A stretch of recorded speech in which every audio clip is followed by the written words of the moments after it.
We have a global presence. So the center has 3 data partnership teams, one located in Nairobi, Kenya, another in Dakar, Senegal, and the third in Jakarta in Indonesia. We also have presences in New York, Geneva, London, Copenhagen, Toronto in Canada, and Bucharest in Romania, where our tech team, our dev team is located.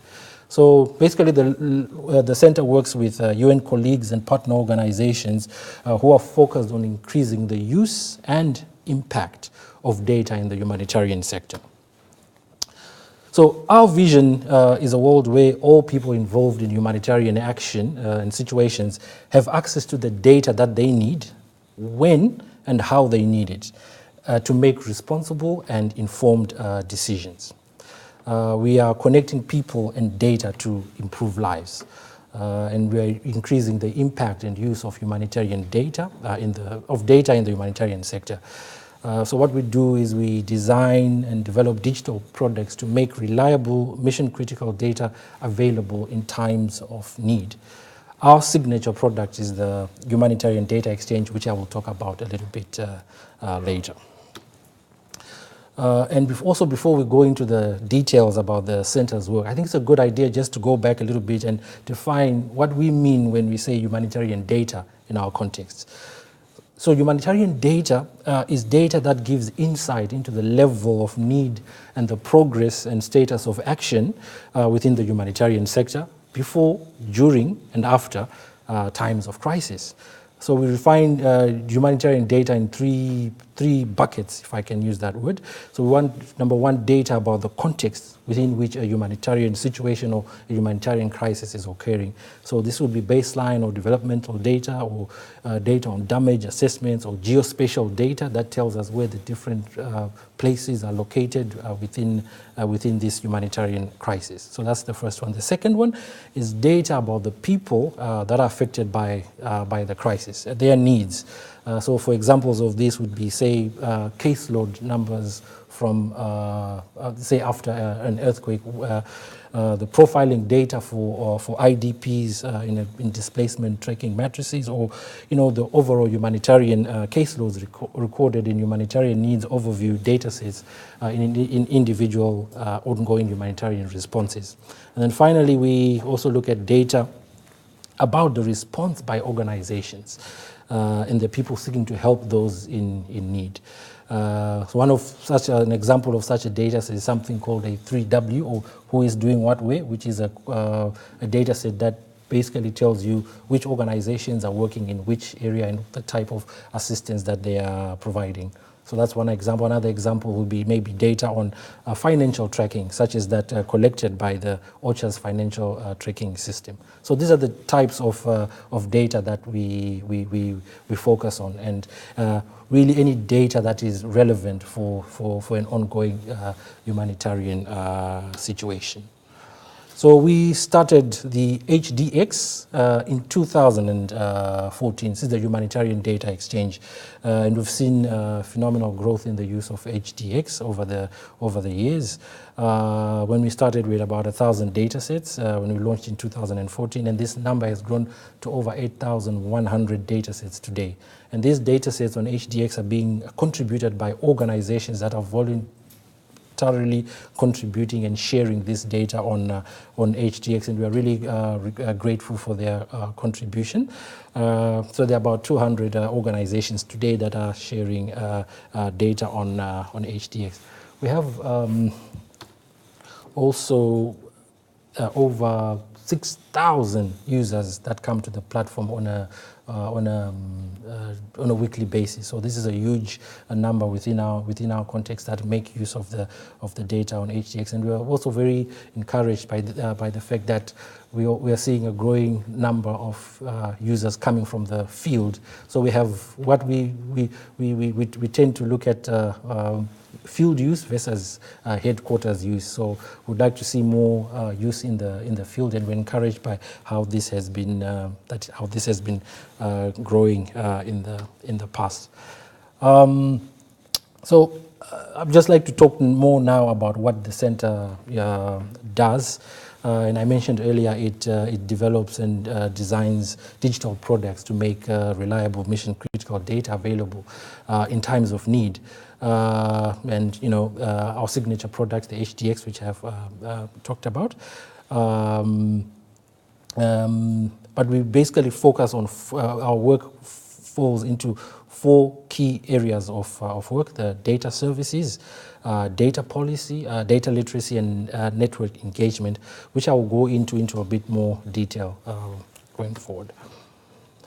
Right, so our data services are enabling the efficient and simple sharing of data. So one of the tenets of this data services work is the HDX platform, which is our flagship product, which is an open platform for sharing humanitarian data with over, as I mean, 6,000 unique visitors coming in on every week.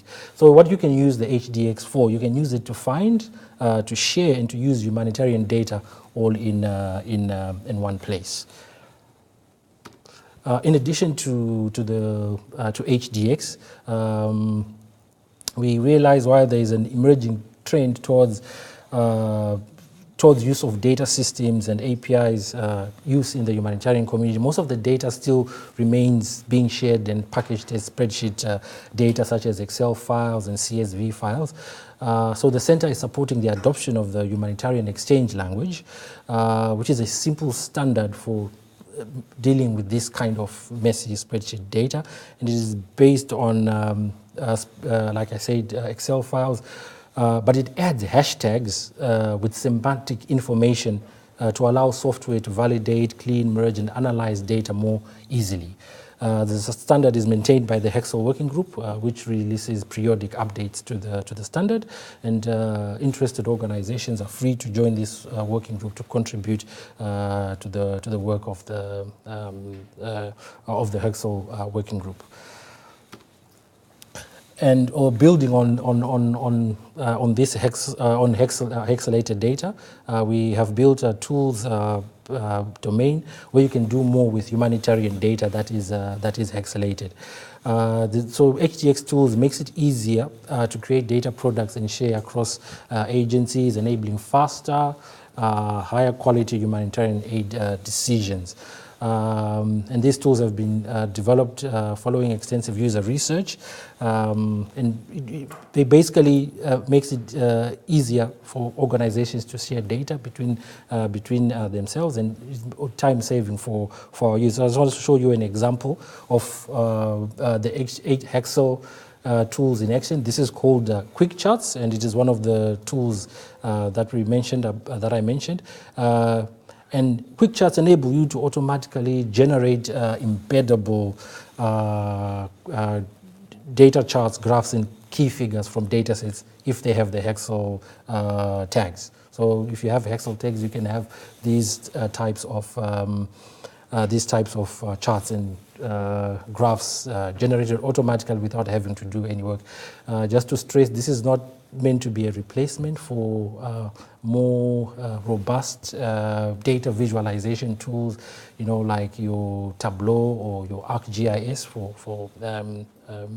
but it's just meant to give you a quick insights onto your data. And you can also share these, embed them in your website, or you can download as a picture and place in a document, and so it allows this data to be quickly useful, increasing the speed to insight. And interestingly, both data contributors, the people who have uploaded data, as well as data users, can just make use of these quick charts on the HDX platform.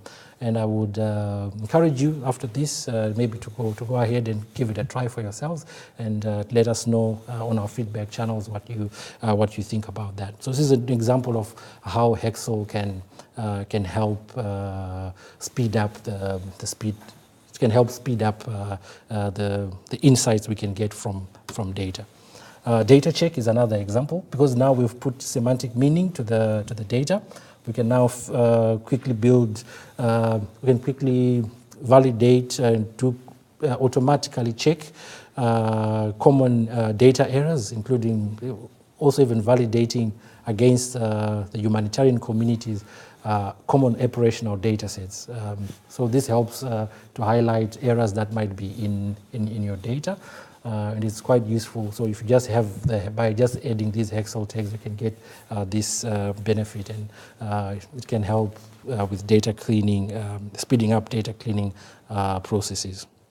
Also within the data services work stream is our support for the International Aid Transparency Initiative. So IATI seeks to increase the transparency of development cooperation and increase its effectiveness in tackling poverty. And it was designed as an open data standard that are used by aid agencies to support transparency of aid flows.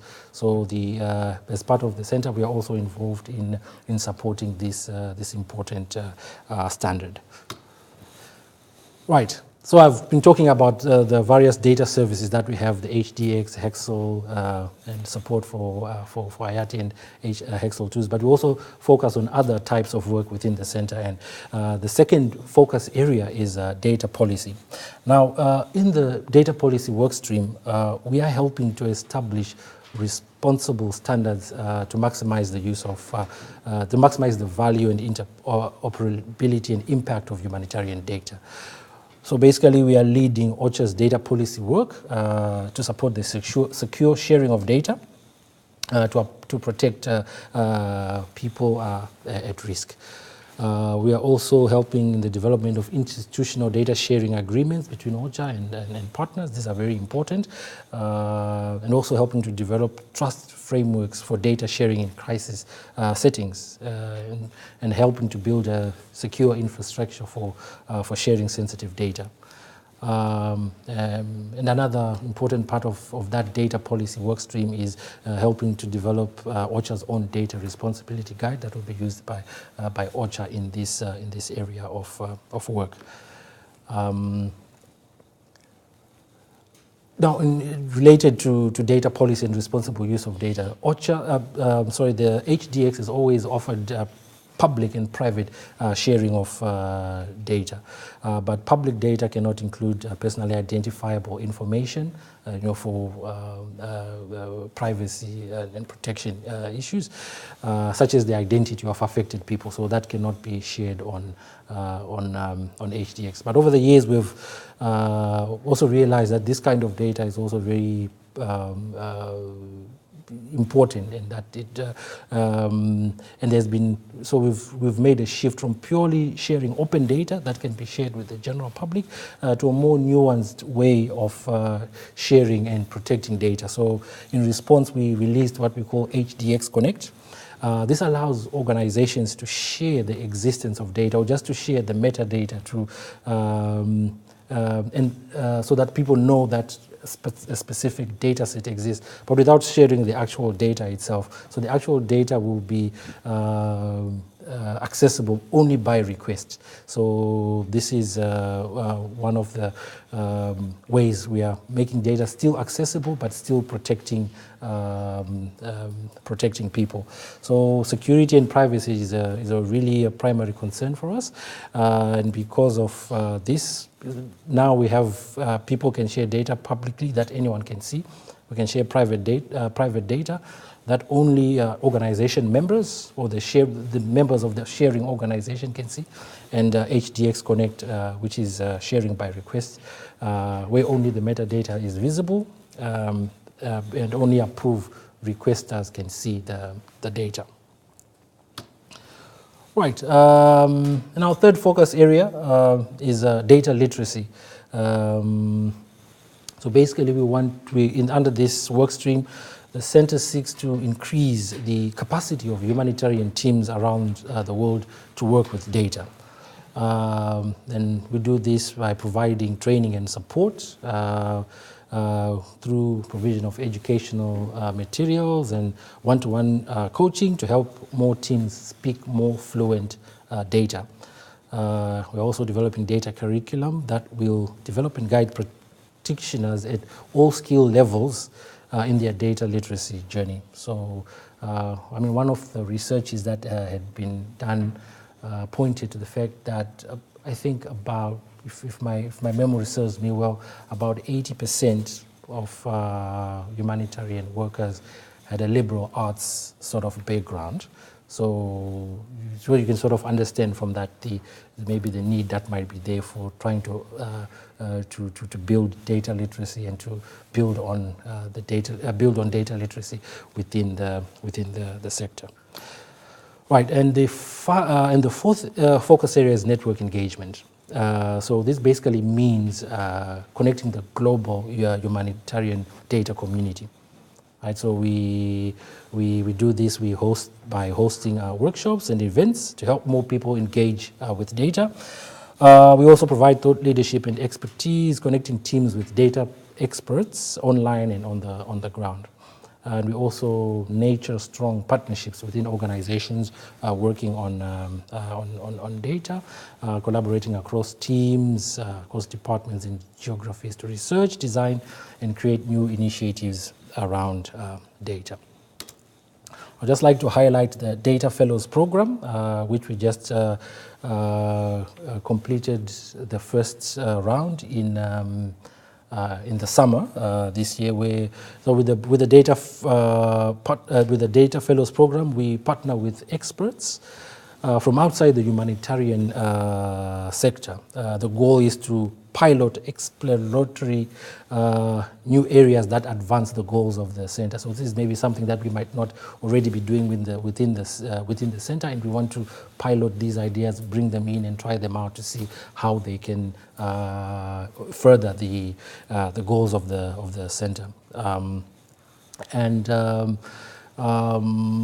Yeah, so the first cohort, as I mentioned, was in the summer with 4 fellows, one working on data science, on data storytelling, predictive analytics, and user experience research. And I just want to highlight the predictive analytics work that came out of that program. Is just one example of the value of this program. That the center now is taking a greater interest in the predictive analytics and how predictive analytics could contribute towards faster, cheaper, and better crisis response through automated funding allocation. So this is something that we've done, and what we see on your screens now is some of the outputs from a very promising predictive model that was developed for Somalia to predict funding levels from in-country pooled funding mechanisms. I think it was very promising, and it could predict very accurately, I think 6 months in advance during the testing that they did on that. And our USG is very keen on, this is very important because our USG is also very keen on shifting from a humanitarian system that is very reactive, which is to one that can also predict and preempt the disasters before they occur, disasters and crises before they occur. So this is just an example of bringing in this expertise and bringing it in, and now coming into the work of the center. Anyway, I've just been talking quite a bit now, and I just want to go into give you some concrete examples of some of the work that sort of comes out when data comes together. So here you're looking at the Rohingya refugee response dashboard. This data was gathered from lots of sources and put into one place to build this incredibly powerful data visualization. Which was done in partnership with the International Organization for Migration. So here we are visualizing data on sites, infrastructure, health facilities, organization response, and so forth, all in one dashboard. So by sharing their data on the HDX platform, the organizations working on the Rohingya response at the time were able to more effectively coordinate their work and allocate their resources. And another interesting thing is that this page was later modified by another different partner to predict which camps were likely to flood during the monsoon season. So you can also see the power of opening up data like this, because it's a use of the data that we had not perhaps thought about at the time of developing this visualization. So that's just an important area to highlight. Another example is a powerful visualization done here in collaboration with the Carnegie Mellon Foundation, University, showing migrant flows over time. And this is really, I feel very engaged, because it really, you can really see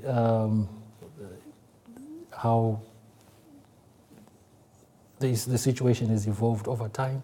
You can see, and if you know for example, here this is in Yemen, so if you know the events, you can also even see how it correlates with what has been happening over there. So this is just another example of the power of opening up data and making it and its value in advocacy, and making such kind of data more accessible to especially policymakers who can really understand such visualization. I might also point out that the data for this was not shared publicly because of sensitivities, but you can just see the visualization.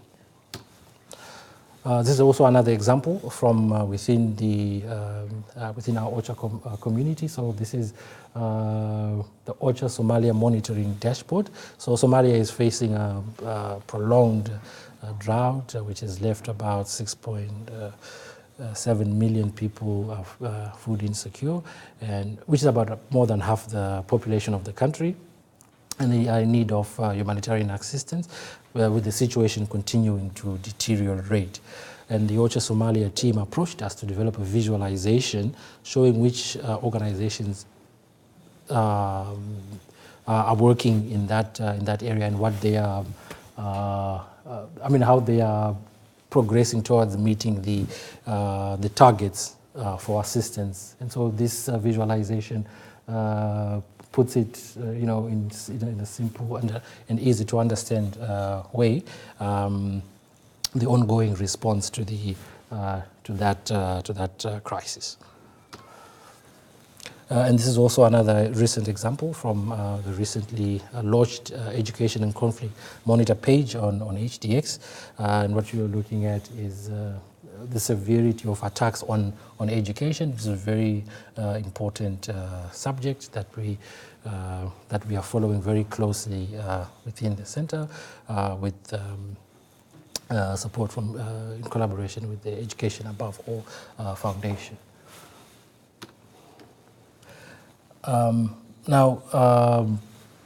This just sort of summarizes for me just the power of opening up data, and it's a story from 2014 with the Ebola outbreak in 2000, that I'm sure all of us are aware of.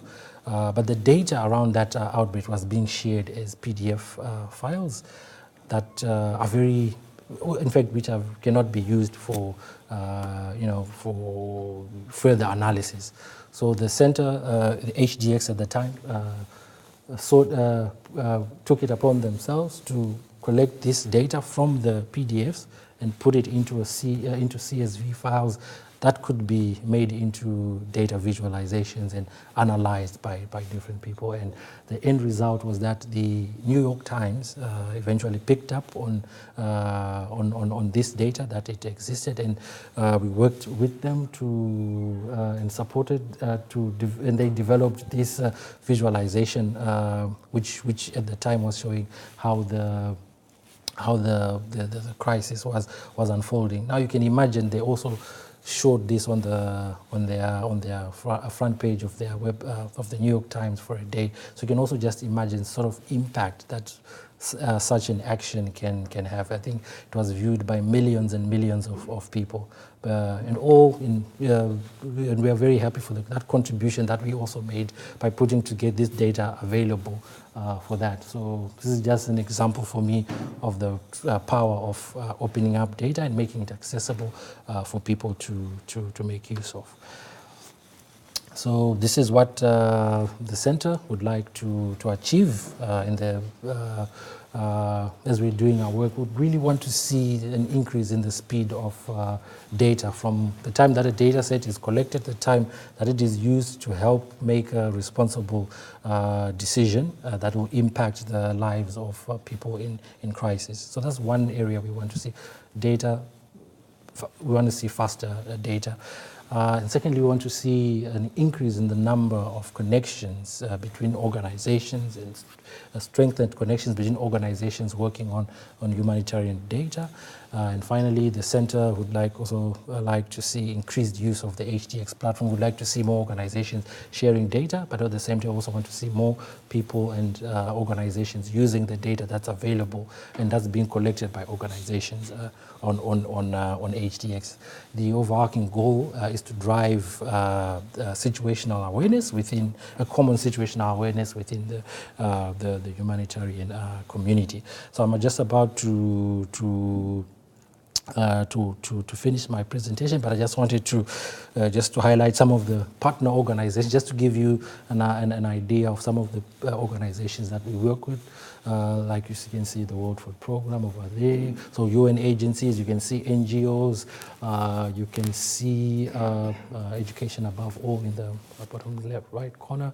And it's a wide variety of organizations that are contributing and taking an interest in data, in using data for greater impact.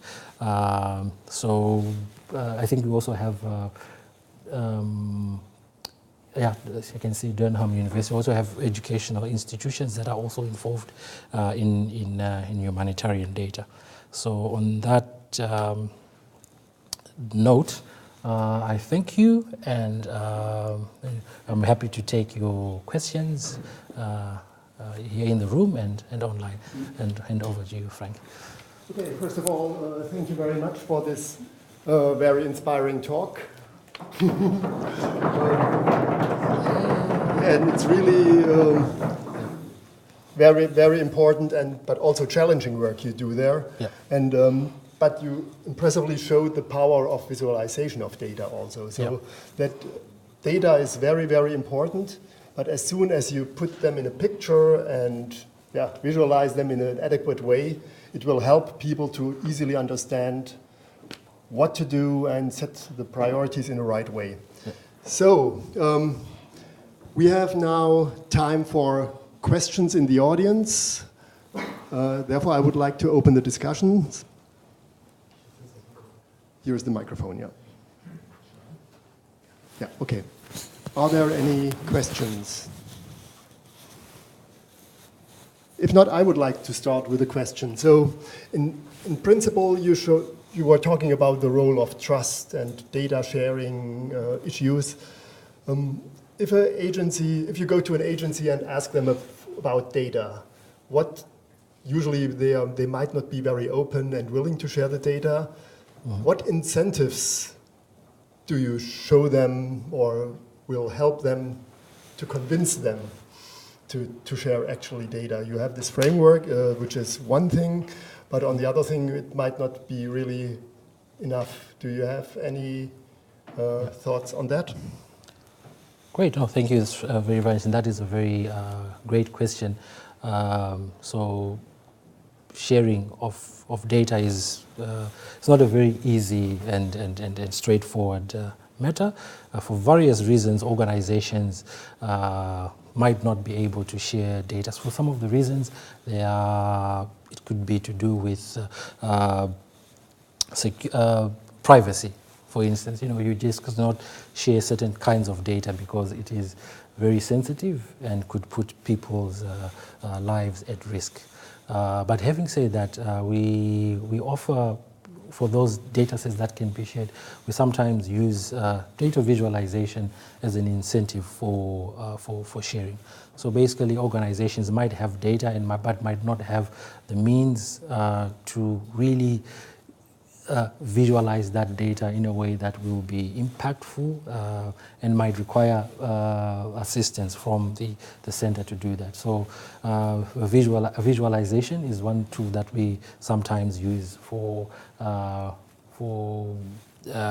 encouraging organizations to share, especially some very important and critical data sets that they might otherwise not be able to share.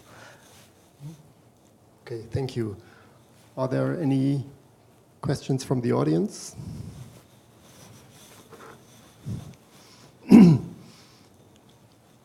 Are there any questions over the internet currently? So if not, I wonder if you have any insights to the users of your data. So I assume the humanitarian field is really wide. You have government organizations, you have response field workers. So do you have an idea who's actually using your data, about the spread of groups and actually how they use the data as well? So did you get any feedback from them? Yes, thank you for that one as well. As an open data platform, so you do not need to have a user account on HDX to download and use the data that's available there. So that's one thing that we do not track users in the ways that some other sites might do. So what we do know is things like where the users are coming from, and I talked about that split between HQ and field users. So we know that we have proportionately maybe more people coming from HQ locations all over the world. So we do know that in those maybe donor capitals, there are a lot of people that are looking at the data. But also, as I also mentioned, we're also seeing an increase in the use of the data in field locations. This is on the ground where people are actually responding to humanitarian crisis, which is also very encouraging for us. But we have people that write to us on our feedback mechanisms, asking questions usually about the data, and this gives us sometimes an idea that the people are engaging and using the data. And an example of this, as I already mentioned, was the work with the New York Times. So someone in the New York Times found the data, and then they reached out to us, and we worked with them for that. But we also have other examples of impact stories that we sort of put together and keep. So yeah, in a nutshell, I would say it's very hard for us to track users because we are an open platform, but we do have a few stories that we can tell, like the one from the New York Times. Thank you. Okay. You need the microphone first. Thank you for your talk. I have a question on the platform. Is it open for everyone, so I just can upload my data, or is there something like a validation of the uploaded data by the center of humanitarian data? Like, for example, I can write something in Wikipedia and it happens to be true. Yeah. Is there some kind of instance? Is that you, or is that some instance above? Yeah. Thank you. Yeah. Well, thank you. That's a very important question. And how HDX works is that each and every data set that is shared on the platform is shared through an organization. So the vetting happens at the organization stage. So we want to make sure that the organization is who they say they are. And once we establish that, then we give this organization, who is reputable, the rights then to share their data. So we are not experts on all of the data that is shared on HDX. So HDX, the data is shared across many different geographies and many different sectors of work. So we are not hope to be the experts of all of that. We trust that these organizations, for instance, like the World Food Programme, would be the experts on sharing data on food security, and then they would share that the data that they share meets the standards of that organization. So that's how it works. However, we have, like I mentioned, we are very we really are serious about protecting the privacy of the privacy of people affected by crisis. So we do check each and every data set when it comes onto the platform to make sure that it does not contain this kind of harmful data. So if we find something that we are not happy or that we are not comfortable with, we will take down the data set and engage with the data uploader into a conversation around making the data a bit safe. And I'm also just want to add that part of the data policy work that we are doing is now also involves helping organizations around statistical disclosure prevention, where we actually work with them to go through a data set that might not contain personal information, but might contain information or pieces of information which, when taken together, could lead to the disclosure of the identities of people. So this is an important aspect of the work. So to summarize my answer, so we look at the organization and make sure we have the right organizations on the platform, but we also look at the data sets to make sure that we protect the privacy of people involved in humanitarian action, by making sure that no such data that contains sensitive data is not shared publicly on the platform. Okay, thank you very much. Ramian? Yes, thank you very much for your interesting talk. I have a question. How do you collaborate with digital volunteer communities like Humanitarian OpenStreetMap team or SBTF or communities like that? Yes, thank you for that. So we actually have a very strong relationship with the Humanitarian OpenStreet community. We have hundreds of data sets that the Humanitarian OpenStreet team is sharing on HDX. So that is one way of collaboration, where we work together to share data on HDX. So we could use we could work with the communities, maybe to set up automated data sharing processes on HDX, so that we can also bring their data to a wider sort of audience within on the HDX platform. Yeah. Thank you. Okay, thank you very much. Is there a question over the internet? Because you had the mic in the hand.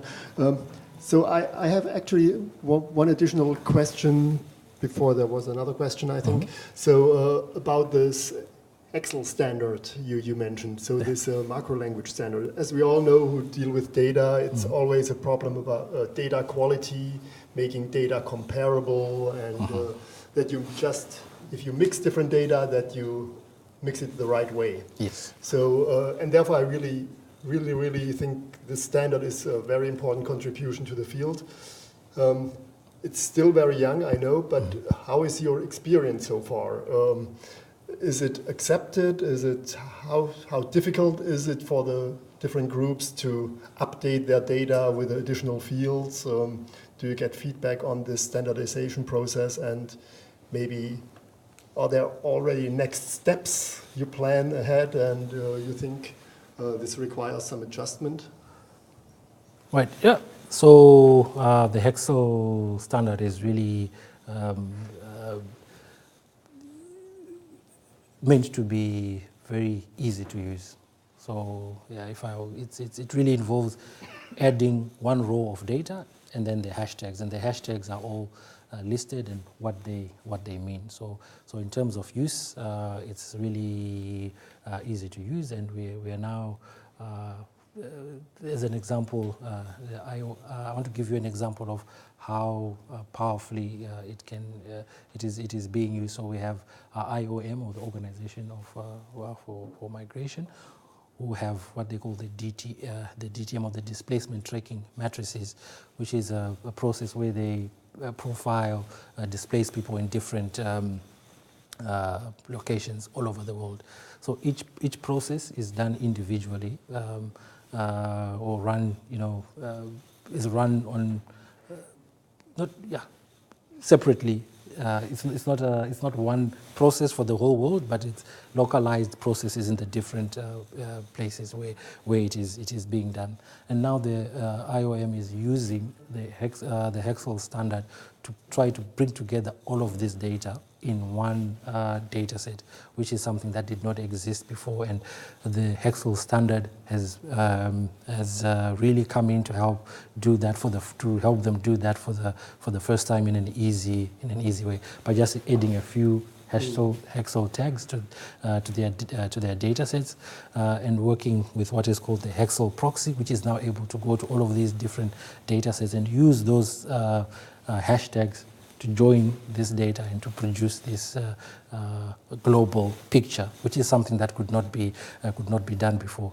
And this is also we also know that this is very important because we have received a lot of feedback or questions from people wanting data, like, oh, I see that we have all these different data sets, but can we have one that is global in nature, that puts all of these together? So by the HEX Standard is going to help make sure that that data set is going to be available for the first time. So that is the power of the standard. Yeah. Okay, thank you very much. Are there any other questions? No, I don't hear any other questions. So I think we have still some time afterwards to discuss things after the presentation without YouTube and Facebook. Yes. But thank you very much again for this very inspiring talk and for this very important things you do there. Thank you so much. Thank you very much. And we all meet together on December 13th, if you want. There we have Carlos Castillo from the University of Barcelona, who's also doing some work in digital volunteering and big data analysis in this field. Thank you very much. Thank you.